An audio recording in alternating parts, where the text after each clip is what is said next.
परमाणुरूप आत्मा शरीराच्या म्हणजेच जडाच्या चेतनेचं कारण आहे. आध्यात्मिक ज्ञान आणि विज्ञान यांच्या सद्यकालीन द्वंद्वात वैदिक ज्ञानाचा पुरस्कर्ता किंवा आधुनिक विज्ञानाचा पुरस्कर्ता शरीरातील आत्म्याचं अस्तित्व अमान्य करूच शकत नाही. या आत्म्याच्या अर्थात जीवाच्या विज्ञानाचं विस्तृत वर्णन म्हणजेच श्रीमद भगवद्गीता. हरि ओम. आता आपण 17व्या श्लोकाकडे वळतोय. ज्ञानी भक्ताचं विशेष वर्णन भगवंत ह्या श्लोकात करतायत. काय म्हणतात? तेषां ज्ञानी नित्ययुक्त एकभक्तिर्विशिष्यते प्रियो हि ज्ञानिनोत्यर्थमहं स च मम प्रियः. संशय हे सर्व भक्त उदार आहेत, परंतु जो माझ्या ज्ञानामध्ये स्थित झाला आहे त्याला मी माझ्या स्वतःप्रमाणेच मानतो. तेषां म्हणजे त्या सर्वांमध्ये, म्हणजेच मागच्या श्लोकात जे आपण भक्तांचे 4 प्रकार बघितले त्यांच्यामध्ये. नित्ययुक्त म्हणजे नेहमी माझ्या ठिकाणी स्थिर बुद्धी असणारा, एकभक्तीर ज्ञानी विशिष्यते आणि अनन्य प्रेमाने माझी भक्ती करणारा हा विशेष उत्तम असा भक्त आहे. कारण ज्ञानीना अहम अत्यर्थम प्रिय, या ज्ञानी भक्ताला मी अतिशय प्रिय असतो आणि सच मम प्रिय, आणि तो मला अतिशय प्रिय असतो. आता भगवंत सांगतायत की ज्ञानी भक्त विशेष श्रेष्ठ आहे. का बरं? इतरांपेक्षा वेगळा आहे. कारण त्याची निरनिराळी कारणं ते सांगतायत. पहिलं तर सांगतायत तो नित्ययुक्त आहे. नित्ययुक्त म्हणजे काय? त्याची मन आणि बुद्धी परमात्म्यामध्ये स्थिर स्थित आहे. आपल्यासारखा कधी विभक्त कधी भक्त अशी त्याची भक्ती नसते, ऑन ऑफ नसते. आता बघा, पहिले जे 3 प्रकारचे आपण भक्त बघितले ना, ते या व्याख्येमध्ये बसतीलच असं काय सांगता येत नाही. उद्या अर्थभक्ताचा विचार पण केला. संकट निवारण्यासाठी तो भक्ती करत होता हे जाणलं. आता संकट निवारण झालं की तो कदाचित पुढे भक्ती करणारही नाही ना, काय जरूर आहे. त्याची भूमिका अगदी स्पष्ट असते. हो, डॉक्टर आजारी पडलं तर डॉक्टरकडे जावं, पण बरं झालं रोगाच डॉक्टरचे काय चहा प्यायला जायचं आहे का, कशाला जायचं, अशी त्याची भगवंताकडे पाहण्याची सुद्धा भूमिका असते. अर्थार्थी भक्तसुद्धा असतो ना, तो एकदा इच्छा पूर्ण झाली की भगवंताला विसरू शकतो. पुन्हा काही संकट आलं, पुन्हा काही गरज लागली तर जातो त्याच्याकडे, नाही असं नाही. पण आणि काय होतं, एकदा ती इच्छा पूर्ण झाली ना की त्या विषयाच्या सुखामध्ये रमून जातो आणि मग त्या ठिकाणी भगवंताला विसरण्याची शक्यता फार आहे. टाईमपास जिज्ञासूचा प्रश्न सोडा, पण आता खरे आपण जे बघितले बुद्धिवान जिज्ञासू, तर त्यांना आत्मज्ञानाची इच्छाच कुठे असते? बिलकुलच नसते. काय असतं? भगवंत काय आहे, पण उपनिषदात काय सांगितले, ह्यातच फक्त इंटरेस्ट असतो, बौद्धिक स्तरावरचा इंटरेस्ट असतो. आणि प्रत्यक्ष अनुभव घेण्याची त्यांची इच्छासुद्धा नसते ना, त्यात काही शंकाच नाही. म्हणजे ह्या ज्ञानाचा उपयोग करावा, प्रसिद्धी मिळवावी, पैसा मिळवावा, यातली अनेकांची इच्छा तीच असते आणि तशीच असते खरं. आता काहींची तशी नसते, प्रामाणिक असतात ते, पण तरी ते सुद्धा काही भगवंत पाहिजे असं नाही. त्यांच्या दृष्टीने भगवंत वेगळा आहे आणि मी वेगळाच आहे. मग आता आपण तिसरे जिज्ञासू बघितले, जे खरे जिज्ञासू आहेत, त्यांच्यामध्ये सुद्धा एक फरक आहेच ना. ते सुद्धा भगवंताला वेगळाच समजतात. हो, जोपर्यंत ते मुमुक्ष आहेत ना, तोपर्यंत ते मोक्ष प्राप्त करण्याची इच्छा करतायत. म्हणजेच काय की आता ते मोक्ष प्राप्त त्यांना नाही असं ते मानतात. भगवंताने आता मला प्राप्ती झाली नाही, मला त्याला प्राप्त करायचं आहे असं मानतात. आणि खरा ज्ञानीभक्ताचं जे वर्णन चाललं आहे ना, तो मात्र या सगळ्यांपेक्षा खरोखरच वेगळा आहे. कारण मी वेगळे आणि भगवंत वेगळा असं तो मानतच नाही. ह्या भावात तो कधीच राहत नाही आणि भगवंतापासून त्याला काही मागायचं पण नाही. कुठलाही भौतिक किंवा आर्थिक फायदा त्याला नकोच आहे, आध्यात्मिक फायदासुद्धा नको आहे. हो, काहीच नको आहे त्याला, भगवंताकडून काही नको. त्याचं मन आणि बुद्धी भगवंतापाशी पूर्णपणे स्थिर आहे, हे खरंच आहे. आणि भगवंताचं आपलं स्वरूप एक आहे. कसं आहे भगवंत? आनंद स्वरूप आहे. रसो वै सहा, असा त्याचा अनुभव आहे. त्यामुळे तोही नेहमी आनंदाचे डोही, आनंदी तरंग असाच आहे. आणि तो म्हणून अनित्य विषयामध्ये कधीच रमत नाही. कारण त्याला हे पण माहिती आहे की जे विषय आहेत ते सुख जरूर देतात, नाही असं नाही, पण त्यांच्यापासून प्राप्त होणारं सुख हे कायमचं असूच शकत नाही, कारण ते स्वतःच कायमचे नाही आहेत. त्यामुळे तो काय होतो, विषय सुखात नाही रमत. विषय सुखात त्याला काही रस नसतो. म्हणून त्याला विषयांपासून पूर्ण वैराग्य आणि पूर्ण अनासक्ती प्राप्त झालेली असते. हे तितकंच खरं आहे. आता असं म्हणत राहतो कुठं? आपल्याच जगात राहतो. ह्याच सामाजिक राजकीय आर्थिक परिस्थितीत तो राहतो ना. पण हे सगळे विषय त्याच्यावर प्रभाव नाही टाकू शकत, प्रभाव नाही टाकत. प्राप्त झालं ठीक आहे, नाही प्राप्त झालं ठीक आहे. तो भगवंताशी अखंडपणे एकरूप असतो बरं का. जागृती, स्वप्न, सुषुप्ती या तिन्ही अवस्थांचा विचार केला ना तर अर्थ काय, अर्थार्थी काय, जिज्ञासू काय हे फक्त जागृतीमध्ये फक्त असतात. एकदा झोपले की सगळं संपलं. स्वप्नामध्ये केव्हा तरी भगवंताच्या समोर पडत असतील, नाही असं नाही, पण कायमची नाही.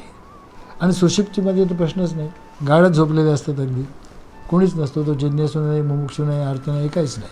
ते खरं आहे. आणि असं होतं की त्याचा स्वस्वरूपाचा अनुभवसुद्धा नष्ट होऊ शकत नाही बरं का. पण तरीसुद्धा ही माणसं विसरतात सगळं. आणि ज्ञानीभक्त कसा आहे, सगळ्या अवस्थांमध्ये तो भगवंताचा भक्त आहे बरं का. सगळ्या अवस्थांमध्ये, सुषुप्तीमध्ये सुद्धा ज्ञानीभक्ताचा स्वस्वरूपाचा अनुभव जात नाही. आणि मंडळी तो नित्ययुक्त असा असतो. भगवंत सांगते नित्ययुक्त असतो, कारण तो एकभक्ती आहे. एकभक्ती आहे. भगवंत सांगतायत एकभक्तीर विशिष्यते. हा ज्ञानीभक्त कसा आहे, एकभक्ती आहे. एकभक्ती म्हणजे अनन्यभक्ती. अनन्यभक्ती, अनन्यभक्ती म्हणजे काय, न अन्य, दुसरा कोणी नाहीच आहे, फक्त भगवंतच आहे आणि तो सुद्धा एकच आहे. हीच या भक्ताची भावना असते. आणि ह्यालाच म्हणतात अनन्यभक्ती. मुंडक उपनिषद याला एक उदाहरण देतं बरं का. मुंडक उपनिषद काय सांगतात की नदी जोपर्यंत सागराकडे धावत असते ना तोपर्यंत सागर वेगळा असतो, ती वेगळी असते. पण एकदा ती सागरापाशी पोचली आणि सागरात मिळाली की ती काय होते, ती संपून जाते, ती राहतच नाही. मग राहतं काय, फक्त भगवंतच राहतो, तिचं तर अस्तित्वच संपतं. ह्याला म्हणतात अनन्यभक्ती बरं का. अनन्यभक्ती. ह्या भक्तीमध्ये कसं होतं, भक्त आणि परमेश्वर एकच होऊन जातात. हो, हे सिनेमातलं गाणं होतं ना, दो जिस्म मगर एक जान है हम. आपल्या दृष्टीने केवळ त्या सिनेमातलं गाणं होतं, पण इथे मात्र तसं प्रत्यक्ष घडतं बरं का. ज्ञानीपुरुषाचा देह आहे म्हणून वेगळा दिसतो, हो, त्यात काही शंकाच नाही. आणि त्याची भूमिका हीच असते ना, जे जे देखीजे भूत ते ते जाणीजे भगवंत, असं असतं. तो सर्व विश्व माझ्यामध्येच पाहतो आणि सर्व विश्वात मलाच पाहतो, असं भगवंतांनी 6व्या अध्यायात सांगितलं आहे. की काय म्हणाले तिथे, ते असं म्हणाले होते, सर्वभूतस्थमात्मानं सर्वभूतानि चात्मनी इक्षते योगयुक्तात्मा सर्वत्र समदर्शना. ज्ञानीभक्ताचंच वर्णन आहे ना, 6व्या अध्यायातला 29वा श्लोक आहे. त्याच बाबतीत ते पुढे काय म्हणाले बघा, त्याच 6व्या अध्यायातच 30व्या श्लोकात, योमाम पश्यती सर्वत्र सर्वं च मयि पश्यती तस्यहं न प्रणश्यामी सच मे न प्रणश्यती. मी त्याला कधी विसरत नाही, तो मला कधी विसरत नाही. म्हणजे आम्ही एकच आहोत ना. हा जो एकभक्ती शब्द आहे ना, त्याचा आणखीन एक पैलू आहे बरं का. एकभक्ती म्हणजे एकाची भक्ती, सर्वांची नाही, एकाचीच भक्ती. काय होतं नाही, ते गंगा गये गंगादास, जमुना गये जमुनादास. आज काय श्रीराम जयराम जय जयराम. मग थोड्या दिवसांनी कंटाळा आला, मग जय गुरुदेव दत्त. मग काय कोणतरी सांगितलं, अहो नमः शिवायचा जप करा, मग नमः शिवाय. मग आता काय विशेष महिना आला आहे, अधिक महिना. मग या महिन्यात काय पुरुषोत्तम मास, मग ओम नमो भगवते वासुदेवाय सुरू झालं. मग आता काय नवरात्र आलं, मग देवीचा मंत्र सुरू झाला. असं नाही हो, सतत नवीन गुरु शोधणं, सतत नवीन मंत्र शोधणं असं यांच्या बाबतीत नसतं. हो, त्यांची भूमिका पक्की असते. सर्व देवांचं दर्शन जरूर घ्या, सगळ्या तीर्थस्थानांना जरूर जा, पण त्या प्रत्येक ठिकाणी दर्शन झालं पाहिजे आपल्याच इष्टदेवतेचं, आपल्याच सद्गुरूंचं. समर्थ रामदास बघा, पंढरपूरच्या विठ्ठलाला गेले होते की नाही, दर्शनालाच गेले होते ना. पण तिथे काय झालं, त्यांना असं वाटलं की तिथे प्रत्यक्ष विठ्ठल कुठे आहे, येथे उभा का श्रीरामा, कारण विठ्ठलाचं दर्शन त्यांना श्रीराम रूपातच झालं ना. ही आहे एकभक्ती बरं का. हिलाच एकभक्ती असं म्हणतात. आणि ह्यालाच म्हणतात अनन्यभक्ती. अनन्यभक्ती. आता हेच तत्व सद्गुरूंना पण लागू आहे बरं का. सद्गुरूंना पण तेच आहे. आपण जर जाणीवपूर्वक एखाद्या माणसाला सद्गुरू म्हणून स्वीकारलं असेल, जाणीवपूर्वक शब्द मी वापरतो आहे, आपलं उगाच होलसेल मास अनुग्रह घेतला असं नाही, जाणीवपूर्वक स्वीकारलं आहे, तर मग काय करावं, तर इतर संतांचं दर्शन घ्यायचंच नाही असं निश्चितच त्याचा अर्थ नाही. मगाशीच मी सांगितलं की जो बांधून ठेवतो तो गुरु नाही, जो मुक्त करतो तो गुरु असतो, हे लक्षात घ्या. शेवटी सगळे संत आणि सद्गुरू एकच असतात, गुरुतत्व तेच आहे ना बाबा. मग काय होतं, दुसऱ्या संतांचं दर्शन घ्यावं का, जरूर घ्यावं, पण भावना अशी असावी की माझे सद्गुरू आज मला त्या स्वरूपात दर्शन देत आहेत, हीच भावना असावी. ज्या ज्या ठिकाणी योग्य मार्गदर्शन मिळेल, ज्या ज्या ठिकाणी ज्ञानाचं कण मिळतील ना, तिथून जरूर घ्या, त्यात काही शंकाच नाही. भागवत महापुराणामध्ये बघा अवधूताने केलेल्या 24 गुरूंची माहिती येते. तिथे हेच तत्त्व आहे की नाही? हेच तत्त्व आहे. ज्ञानप्राप्ती कुठून निघायला चालेल, पण त्यात एकाच परमेश्वराचं, एकाच सद्गुरूंचं दर्शन झालं पाहिजे. यामध्ये ईश्वराशी किंवा सद्गुरूंशी प्रतारणा बिलकुल नाही आहे, बिलकुल नाही. जसं बघा, ते मी नाही सांगत, साईबाबा सांगायचे. बघा, साईबाबांच्या पोथीमध्ये एक प्रसंग येतो. ते जेव्हा होते ना, त्या काळात नाशिकजवळ एक घोलप महाराज म्हणून महाराज म्हणून प्रसिद्ध होते. एक माणूस त्यांचा फार मोठा भक्त होता.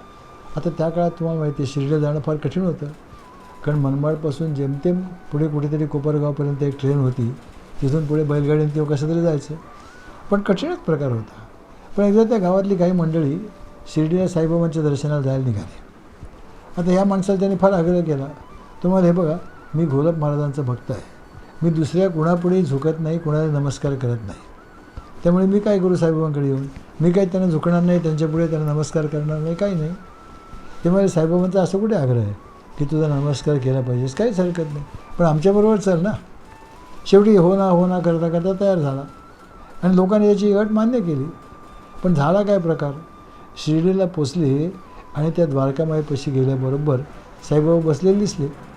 हा भक्त पहिल्यांदा गेलो आणि त्याने साईबाबांच्या पायाने घट्ट मिठी मारली, डोळ्यातून अश्रू व्हायला लागले. लोक म्हणाले, अहो हे काय, तुम्ही त्यांचं दर्शन घेणार नव्हतात ना? ते म्हणाले, साईबाबा कुठे? मला घोलप महाराजांचंच दर्शन झालं, घोलप महाराजांचं दर्शन झालं. म्हणजे बघा, बाबांनी मग त्याला तोच उपदेश केला की सर्व संतांमध्ये गुरुतत्व तेच आहे, असं सांगितलं त्याला. आता बघा, हे आत्ता उदाहरण मी साईबाबांचं तुम्हाला एक दिलं, पण सगळ्या ठिकाणी उदाहरणं सापडतात, सगळ्या ठिकाणी, असं काही नाही आहे. आपलाच गुरु सलाममध्ये पाहावा हेच खरं. आता पुढे भगवंत असं सांगतायत की प्रियो हि ज्ञानी नियोत्यर्थम अहम सच मम प्रिय. ज्याने मला तत्वता जाणलं आहे असे जे माझे ज्ञानी भक्त आहेत ना, त्यांना मी अत्यंत प्रिय आहे आणि ते सुद्धा मला अत्यंत प्रिय आहेत. आता मंडळी बघा, ज्ञानी माणसाला काय ज्ञान झालं हो? त्याला ज्ञान असं झालं की भगवंत आणि मी एकच आहोत, किंबहुना फक्त भगवंतच आहेत, मी तर नाहीच आहे, कारण तो विलीन होऊन जातो. जसं मिठाची बाहुली समुद्राची खोली मोजायला सोडली आतमध्ये, पहिली काय वेळची मिठाची बाहुली असते ना, हळूहळू काय होतं, ते मीठ समुद्रामध्ये विरघळून जायला लागतं आणि मग एक क्षण असा येतो की बाहुली राहतच नाही ना, फक्त समुद्रच राहतो. तशी त्याची परिस्थिती झालेली असते. साधक एकदा ज्ञानामध्ये दृढ झाला की तो स्वतःच परब्रह्मस्वरूप होतो ना, त्यामुळे काही प्रश्नच नाही. तुकाराम महाराजांचं ते फेमस म्हणणं आहेच ना, देव पहावयासी गेलो, देव होऊन या ठेलो, तसं होतं. त्यामुळे ज्ञानी भक्ताला मी प्रिय आहे आणि तो मला प्रिय आहे असं भगवंत का म्हणतायत? हा वाच्यार्थ आहे. लक्षार्थ त्याचा असा आहे की अहो, सर्वात प्रिय माणसाला काय असतो? सर्वात प्रिय कोणालाही स्वतःचाच प्रिय असतो ना, स्वतःबद्दलच सर्वात जास्त प्रेम असतं. आता भगवंताला ज्ञानी भक्त प्रिय असतात कारण ते त्याचंच रूप आहे ना, त्यांचंच रूप ते आहे. आता भगवंतांनी ज्ञानीभक्ताची इतकी महती गायली, मग जे इतर 3 प्रकारचे भक्त त्यांनी वर्णन केलं, अर्थ, अर्थार्थी, जिज्ञासू, यांचं काय? ते भगवंताला प्रिय नाहीत का? आणि भगवंतसुद्धा प्रिय अप्रिय, कनिष्ठ, वरिष्ठ, श्रेष्ठ असं काही भेदभाव करतात? असा उगाच मनात शंका राहू नये म्हणून पुढच्या श्लोकात ते त्याचा खुलासा करतायत. पहा काय सांगतायत बघा, 18वा श्लोक आहे. भगवंत सांगतायत, उदारा सर्व एवैते ज्ञानी त्वात्मैव मे मतम् आस्थितः स हि युक्तात्मा मामेवानुत्तमां गतिम्. माझ्या दिव्य सेवेमध्ये युक्त झाल्यामुळं तो नक्कीच माझी सर्वोच्च आणि सर्वोत्तम लक्ष्याची प्राप्ती करतो. एतही सर्व एव उदाराः, हे सगळेच म्हणजेच अर्थ, जिज्ञासू, अर्थार्थी हे सगळे भक्त कसे आहेत? उदार आहे, तसं भगवंत सांगतायत. तो ज्ञानी आत्मा एव, परंतु ज्ञानेतमुळे माझंच रूप आहे ना, माझाच आत्मा आहे, हे माझं स्पष्ट मत आहे. इथे मे मतम असं भगवंत सांगतायत. ही स युक्तात्मा, कारण तो कसा आहे, तो माझ्या ठिकाणी मनबुद्धी पूर्णपणे लावलेला असा आहे हो ज्ञानी भक्त. आणि म्हणून मग कसं होतं, अनुत्तमम गती, अतिशय उत्तम गती स्वरूप अशा मामेव अस्थितम, माझ्या ठिकाणी चांगल्या प्रकारे स्थित आहे असं निश्चित आहे. पण तरी जे बाकीचे भक्त आहेत ना, अर्थ, जिज्ञासू, अर्थार्थी, ते सुद्धा उदार आहेत असं भगवंत सांगतात. आता उदार शब्दाबद्दल मागे मी एक तुम्हाला श्लोक सांगितला होता. उदार म्हणजे काय? काय होता श्लोक? संस्कृतमधला श्लोक होता. अयम निजो परो वेत्ती गणना लघुचेतसाम उदार हृदयानाम तू वसुधैव कुटुंबकम. अयम निजाहा, अयम पराहा, हा माझा, हा तुझा. अशा तऱ्हेने जो माणसामध्ये भेद करतो, तुझं माझं, माझं तुझं, या छोट्या मोठ्या गोष्टींमध्ये अडकलेला असतो, त्याला लघुचेतसा म्हणतात. लघुचेतसा म्हणजे संकुचित अंतःकरणाचा, संकुचित विचारांचा, अप्पलपोटा. आणि जे प्रत्येकाला माझं आहे असं म्हणतात, हे सगळं विश्वच माझं घर आहे असा त्यांचा खरा दृष्टिकोन असतो. आणि विश्वातली प्रत्येक माणसं माझ्याच कुटुंबाचे सभासद आहेत, म्हणजे माझेच आहेत, असे जे मानतात ना, ते खरे उदार, असा उदारचा खरा अर्थ आहे बरं का. आता हे निश्चित आहे. आता इथे जे भगवंतांनी काय म्हटलं आहे की अर्थार्थी, जिज्ञासू आणि अर्थभक्तसुद्धा उदार आहेत. आता खऱ्या अर्थाने ते अजून वरच्या अर्थाने पूर्णपणे उदार झालेलं नाहीत. हं, पण काय असतं, माणसामध्ये आपण भेद करतो, तुझं माझं करतो, ते योग्य नाही, ते चुकीचं आहे हे जाणतात ते. हो, आपण सर्वजण भगवंताचे लेकर आहोत, म्हणजे खरं म्हणजे एकच आहोत, हे त्याने नुसतं ऐकलेलं नाही आहे, त्याने ते मानलेलंसुद्धा आहे. तसं करण्याची इच्छाही आहे. अजून तसं साध्य झालेलं नाही आहे, पण इच्छा नक्की आहे. आणि म्हणून तर भगवंत त्यांना उदार म्हणत आहेत. अर्थात हा भगवंतांचा मोठेपणा आहे. मंडळी, एक लक्षात घ्या, या जगामध्ये असे अनेक लोक आहेत की त्यांची भगवंतावर बिलकुल श्रद्धा नसते आणि भक्ती तर आहेच नाही, काहीच नसतं. त्यामुळे परमेश्वराची सत्ता मानतच नाहीत. हो, नास्तिक असतात ते. ते आपल्या स्वतःलाच मोठे मानतात आणि नेहमी स्वार्थामध्ये आणि भोगामध्ये मशगूल असतात. असेही लोक असतातच जगामध्ये. त्यांच्यापेक्षा हे अर्थार्थी, खरे जिज्ञासू हे श्रेष्ठ नक्कीच आहे, त्यात शंकाच नाही. कारण त्यांच्यामध्ये आस्तिक्य बुद्धी आहे. ते जाणतात विश्वाचं आणि त्यातल्या सर्व गोष्टींचं नियंत्रण करणारी भगवंत नावाची एक सर्वश्रेष्ठ शक्ती आहे, ही त्यांची ठाम श्रद्धा आहे. भगवंत कर्तुम अकर्तुम, मान्यता कर्तुम आहे, त्यांच्या दृष्टीने असंभव काहीच नाही असं ते नक्की जाणतात आणि मानतातसुद्धा. आणि म्हणूनच मग काय होतं, ते आपल्या इच्छा पूर्ण करण्यासाठी भगवंताचा आश्रय त्यांनी घेतला आहे ना, त्यात काही शंकाच नाही. आता असे जे अर्थातील लोकांच्या कामना आहेत ना, त्या भगवंत योग्य दिशेने पूर्णही करतात. पूर्णही करतात, कारण ते अजून खऱ्या अर्थाने जिज्ञासू झालेलेच नाही आहेत. पण त्यांच्या एकदा इच्छा पुऱ्या व्हायला लागल्या की त्यांची परमेश्वराची श्रद्धा आणि भक्ती दृढ होत जाते. मग असा भक्त हळूहळू काय करतो, विषयांच्या मर्यादा जाणायला लागतो आणि मग त्याला भगवंत अधिक महत्त्वाचा वाटायला लागतो. म्हणजे मग तो खरा जिज्ञासू बनतो. भगवंताचं स्वरूप काय आहे याचा शोध तो घ्यायला लागतो. आणि मग वाचन, मनन, चिंतन, निधिध्यासन या मार्गाने हळूहळू परमेश्वरापुढे नतमस्तक होतो, शरण जातो. आणि मग त्याला मोठी आस लागते. हो, भेटी लागी जीवा लागली से आस, अशी तळमळ लागते, कधी एकदा माझी भगवंताची भेट होते. म्हणजे अजून तो भगवंताला वेगळाच मानतोय ना, पण तळमळ तर लागली. मग काय करतात, भगवंत त्याच्या भक्तीला साथ देतात बरं का, आणि सद्गुरू रूपाने त्या जीवनात येतात आणि त्याची ज्ञानज्योत प्रज्वलित करतात. त्याला ज्ञान होतं, आत्मज्ञान होतं की भगवंत मी वेगळा नाहीच आहे, अहम ब्रह्मास्मी, सर्वम खल्विदम ब्रह्म. आता हे ज्ञान होणं कठीण आहे मंडळी. काही एका जन्मात होतं आणि अनेक लोकांना पुढील अनेक जन्म साधक अवस्थेत काढावे लागतात, हे खरं आहे. पण ते आत्मज्ञानी होतात आणि शेवटी भगवंतामध्ये विलीन होतात. आणि म्हणून हे भक्त भगवंत म्हणतात की श्रेष्ठ आहेत. पण तरीसुद्धा ते असं सांगतात, या सर्वांपेक्षा ज्ञानी भक्त मात्र सर्वात श्रेष्ठ आहे. का बरं? मम आत्मा एव मे मतम. ते म्हणतात असं माझं मत आहे. आता भगवंतांचं मत म्हणजे त्यांचं नुसतं मत नसतो, तो नक्कीच श्रद्धेचा भाग आहे. ते काय म्हणतात, तो माझा आत्माच आहे भगवंत सांगत आहेत. कारण काय, तो भगवत स्वरूपच आहे ना, फक्त शरीर वेगळं एवढंच आहे. त्यामुळे तो युक्तात्मासुद्धा आहे, नित्य निरंतर भगवत स्वरूपातच जोडलेला असतो. तो स्वतःपासून भगवंतापासून वेगळा कधी नसतोच ना. आणि म्हणून तो स्वतःच भगवत स्वरूप आहे, ही त्याचीसुद्धा ठाम भावना असतेच नक्की. त्याच्या दृष्टीने मंडळी सगळं द्वैत समाप्त झालेलं असतं बरं का.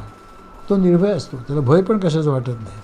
कारण भीती कशाची वाटते, नेहमी दुसऱ्याची वाटते की नाही. इथं दुसरं कोणीच नाहीच आहे, कोणाला भिणार. तो काही करत असला तरी त्याचं अनुसंधान कायम भगवंताकडे असतं. मंडळी, या संबंधात एक सांगतो बरं का. एकाने मला एकदा विचारलं, काका तुम्ही सारखं अनुसंधान म्हणता, अनुसंधान म्हणजे नक्की काय? विचारणारी एक साधक स्त्री होती. तिला सांगितलं, भाई एक साधं तुम्हाला उदाहरण सांगतो, अनुसंधान म्हणजे काय असतं. एक साधं उदाहरण बघा. जेव्हा तुम्हाला एखादं लहान मूल होतं पहिल्यांदा एखाद्या बाईला, तेव्हा काय असतं, ती ते आपलंच एक्सटेन्शन आहे असं म्हणते, जणू काय माझाच विस्तार आहे. तिला काही वेगळे पण त्याच्यात वाटतच नाही. आता हे जे मूल असतं की नाही, ती बाई काही करत असली, काही तरी कुठेतरी मनाच्या कोपऱ्यामध्ये त्या मुलाचा विचार चालू असतोच ना. बघा ना, कित्येक वेळेला ती गॅसकडे तोंड करून स्वयंपाक करत असते. मूल मागे खेळत असतं, मागे काही तिला डोळे नसतात, पण तरीसुद्धा त्या मुलाने उचलून जर जमिनीवरचं काही तोंडात टाकलं, एका क्षणात तिला जाणीव होते. का बरं? कारण कायम जोडलेली असते त्या मुलाशी मनाने. ज्याला म्हणतात अनुसंधान, बरं का. तसं हा ज्ञानीभक्ताचं अनुसंधान कायम भगवंताकडेच असतं, त्याला काही वेगळेपणा वाटतच नाही. भगवंत तर ज्ञानीभक्ताबद्दल असं सांगतात, सर्वथा वर्तमानोपी सयोगी मयी वर्तते. म्हणजे असा माणूस भगवंतामध्ये कायम स्थिर असतो, कायम स्थिर असतो. त्याची बुद्धी पूर्णपणे सम झालेली असते, त्याच्या बुद्धीमध्ये विषमता काही नसतेच. आणि अशा अर्थाने तो अखंड समाधीमध्येच असतो ना. समाधी म्हणजे जी सम झालेली बुद्धी आहे ती. त्याच्या बाबतीत असं म्हटलं जातं, यत्र यत्र मनो याती तत्र तत्र समाधयः. कुठेही बघू दे, सगळीकडे तेच दिसतं. तीर्थ विठ्ठल, क्षेत्र विठ्ठल, देव विठ्ठल, देवपूजा विठ्ठल, त्याची दृष्टी असते. आणि भगवंत पुढे सांगतात, समाम उत्तमाम गतिम आस्थितः. तो माझ्या अत्युत्तम स्वरूपात स्थिर असतो. काय शब्द वापरला? उत्तम. उत्तम, अतिउत्तम आहे म्हणजे उत्तमच आहे ना, जास्त उत्तम. आता उत्तम शब्दाचा अर्थ काय आहे? उत्तम म्हणजे सगळ्यात वरच्या दर्जाचा. 3 शब्द येतात. उत् म्हणजे वरचा, उत्तर त्याच्यापेक्षा श्रेष्ठ, आणि उत्तम म्हणजे सर्वात श्रेष्ठ. अतिउत्तम म्हणजे त्याच्यापेक्षाही श्रेष्ठ, सुपर काहीतरी. आता इथे भगवंताने शब्द वापरला आहे उत्तम गती. मग उद्गती म्हणजे कशाला म्हणायचं? मग उद्गती म्हणजे काय? जोपर्यंत मंडळी आपण द्वैतभावात असतो ना, भगवंत वेगळा आहे, मी वेगळा आहे, मी काय करायचं? त्याची प्रार्थना करायची, त्याची भक्ती करायची. कशासाठी? एक तर संकट निवारण व्हावं म्हणून, किंवा जे काही मला प्राप्त नाही ते प्राप्त व्हावं म्हणून. आणि दुसरी एक भीती मनात असतेच ना, जे आहे ते त्याने घेऊन जाऊ नये म्हणून.